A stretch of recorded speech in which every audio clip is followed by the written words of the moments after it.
Polda Sumsel selidiki harta kekayaan Bribka Edi Purwanto, anggota Polsek Muara Padang, Banyuasin yang jadi tersangka pengancaman pada warga di Palembang, menyusul mobil mewah yang dipakai pas kejadian.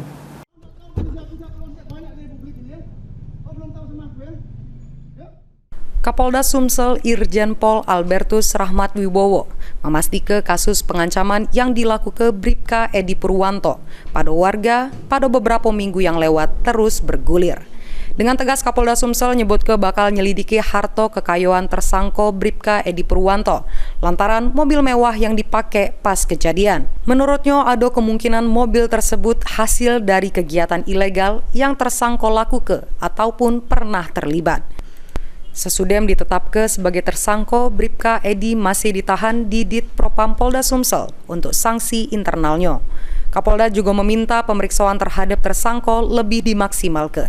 Sementara kasus pengancaman dewek tersangka terancam pasal 335 KUHP yang ini ditangani oleh Polres Tabes Palembang. Sampai saat ini masih ditahan di Propam.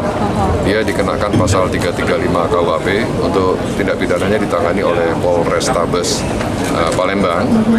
Dan untuk perkara terkait dengan harta kekayaannya sedang diselidiki oleh Krimum dan Krimsus untuk kemungkinan ada kegiatan-kegiatan ilegal yang dia lakukan atau pernah dia lakukan. Saat ini ditangani oleh Propam, di Propam selama 21 hari. Jadi saya menitahkan kepada Kabid Propam dapat tahanan maksimum 21 hari saya minta dimaksimalkan. Setelah itu dalam penyidikan di Polres Tabes bisa saja dia ditahan lanjutkan di Polres Tabes.